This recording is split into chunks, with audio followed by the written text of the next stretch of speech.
I just wanted to take a moment to acknowledge the land that we are sitting on today. We are sitting on traditional Dakota territory due to the displacement, the horrific genocide that was perpetrated upon the original inhabitants of what we call Turtle Island. Many of my relatives are not here today, but there are many that are. We are a resilient people. Bonjour, Indigenous cause, Makarewa Banesi. Hello, my name is Black Thunderbird. My colonized name is Mysti Babineau. I am a climate justice organizer and lobbyist with Minnesota 350. I just wanted to I apologize, I've never had 30 minutes in front of a room. I usually just speak what comes to heart, but I did want to take a few moments to explain the roots of the organization that I work for. So we are a local group of the National 350.org organization. That organization was founded in 2008 by Bill McKibben and some college students. He wrote one of the first climate change books written for the general public. There was a call to action in 2009, and a group of Minnesotans met under the Stone Arch Bridge, and they founded this chapter. The term 350 comes from the parts per million of carbon that there is in our atmosphere. Scientists broadly agree that 350 is the safe level. We are currently over 400. So a little bit about me and how I came to be in this movement. I spent a lot of my time as a youth in the foster care system. I've lived all over Minnesota. I have a deep love for this territory we call Minnesota, from the grasslands to the boreal forest to the numerous countless lakes and rivers that we have. I really love our Mother Earth. As an Ojibwe, I was taught the health of our communities is directly proportionate to the health of our planet. Our common ground is the ground that we stand on. And if that ground and that water and that air is not okay, we're not going to be okay. I think it was a few years ago, I had children, and I was thinking about, there's no time now. I looked around at the world, and I knew that I had to do everything I could to make it a world where they would be able to survive, where they would have opportunities to thrive. So I started doing some low energy audits for community members and smaller businesses.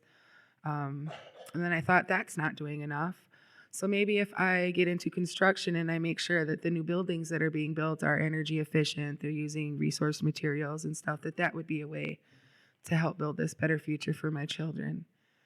And I think I knew that wasn't drastic enough for me. And then Standing Rock happened. And I knew I couldn't stay silent anymore. I watched my relatives being brutalized, all for the sake of trying to protect water that millions depend on. Sorry. So what does climate justice mean to me? There were, Bailey touched on it in her speech when she was talking about the connection between social justice and environmental justice. These are terms that we use. And I've been with Minnesota 350 for about 2 years now, and I've noticed this shift that what we would traditionally consider social justice issue groups and environmental groups are moving towards one another. And that's a beautiful thing to see. This country was built on the blood and bones of the original inhabitants. Our government was set up in a way that the oppressors stayed in power and the oppressed stayed oppressed. And I firmly believe that we all won't be able to move forward together unless we are genuinely moving together in a good way. And what does that mean? I am privileged that I have a job that allows me to fight for what I believe in, that provides me a steady paycheck to provide a roof for my children. So how do I use that privilege? I show up at the Capitol. I lobby for bills or against bills that would be bad for our environment. And there's also been this interesting shift within the organization as a whole where we are starting to use this privilege that we have to be able to show up to stand on social justice issues. Um, so, how do those two things relate? How does the fossil fuel industry affect sex trafficking? There is going to be Enbridge is trying to build a tar sands oil pipeline through northern Minnesota that will go through several reservation boundaries. It will clip the Mississippi headwaters. It will clip the Mississippi again. Um, and this is something that people don't think about. So we have all these construction workers that will be in our state. Most of them are coming from Oklahoma, out of state. They're coming here for long periods of time. They're leaving their families at home. They have a lot of money. The temptation to spend that money on drugs and women is often too much for these men to resist. So when they're coming through and they're building these pipelines, women in these communities are going missing. So how do we use our privilege to stand for those women? And it's not just the women, it's our boys too. And that ties back to the social issues. Because the fossil fuel industry adds to the number of sisters who are taken from us. This is an epidemic that has faced our people for 500 years. Christopher Columbus was the first sex trafficker. He was the first person to take our sisters and sell them. For us, sorry, I'm getting a little emotional. I think we all understand, right, that there is a change. When you look scientifically, our maple trees are moving north. I sat in a committee hearing this legislative session, and I heard people much smarter than me state that my boreal forests, my medicines, they're going to be gone in 50 years. Minnesota's not going to look like Minnesota anymore. We're going to look like Kentucky. And that broke my heart. I shared with you my name that my ancestors gave me. A part of that is I'm a part of the Bear Clan in my tribe. And the Bear Clan is responsible for knowing those medicines and protecting those medicines. And to hear that teachings, medicines, these plants that my people have used for millennia are going to be gone. It's heartbreaking. And I refer to these plants as medicines because that's what they are. My people took hundreds and thousands of years to figure out what these plants could be used for. And it's not pagan witchcraft. It has actually been scientifically proven that sage removes the bacteria from the air. And when we burn that sage, we're using it to cleanse. The cure for cancer could be right out there in the field. Anxiety, the numerous health causes that take our loved ones could be right out there and we don't have to pay for it. And we're losing that. When I think about my community, I often think about the other communities who have been left behind. I graduated from Lincoln Elementary in North Minneapolis.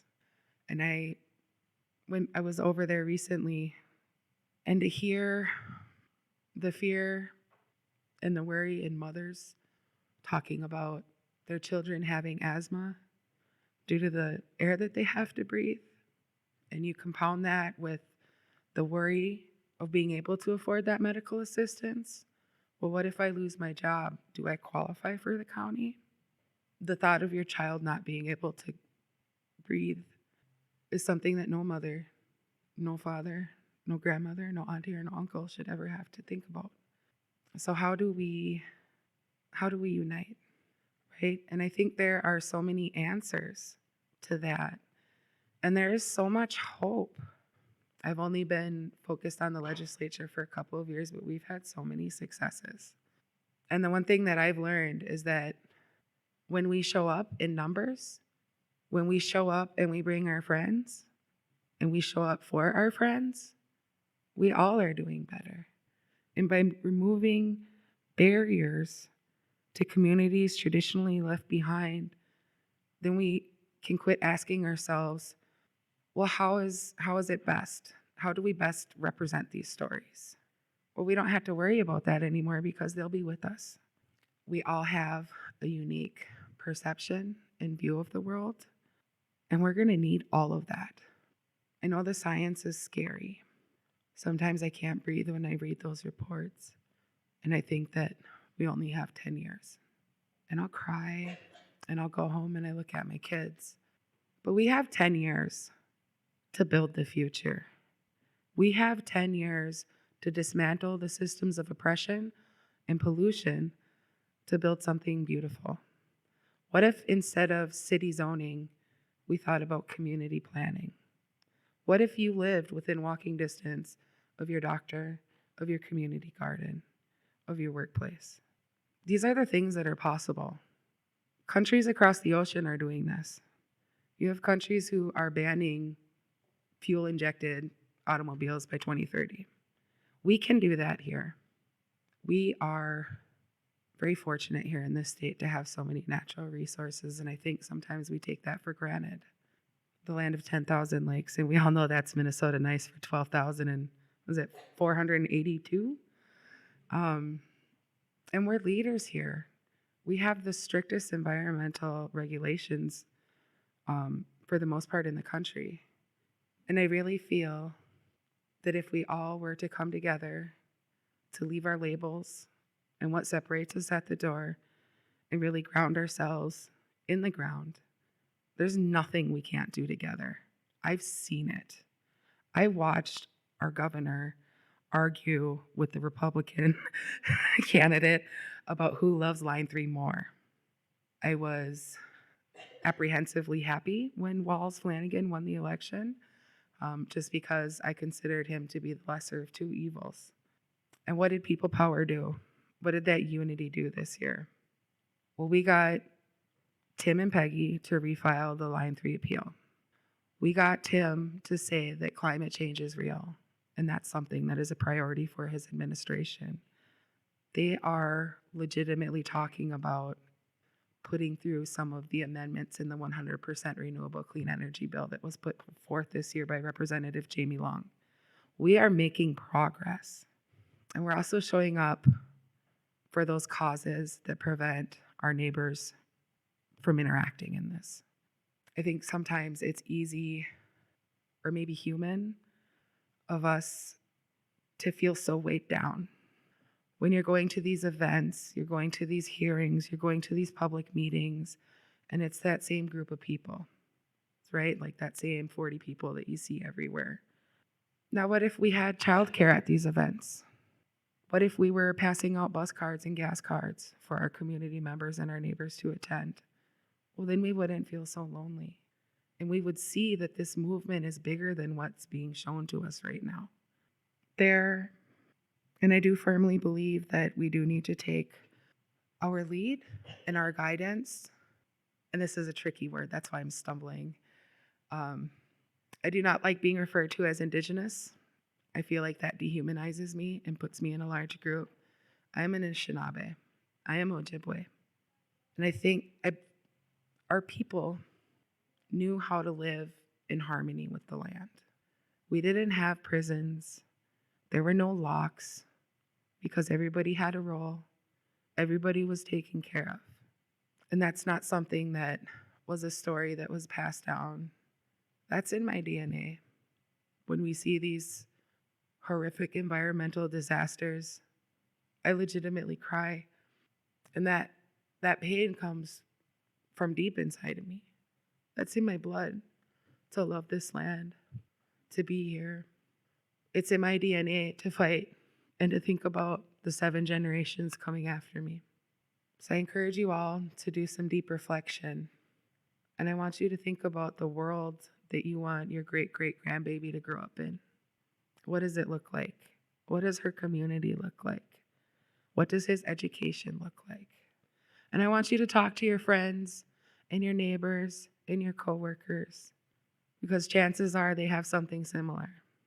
Share your ideas, organize, reach out. There is so much more good in this world than there is darkness.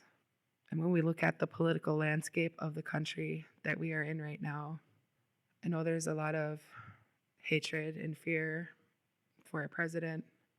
And I know this may be unpopular, But I think he was meant to teach us a lesson. He was meant to reinforce the belief that love will always, always outshine hate. And I firmly believe that. And looking around at those of you who came to be here this morning, I am incredibly honored to stand before you and share my words. And I just really encourage you to envision the world that you want, because it is possible and we can build it together. Thank you.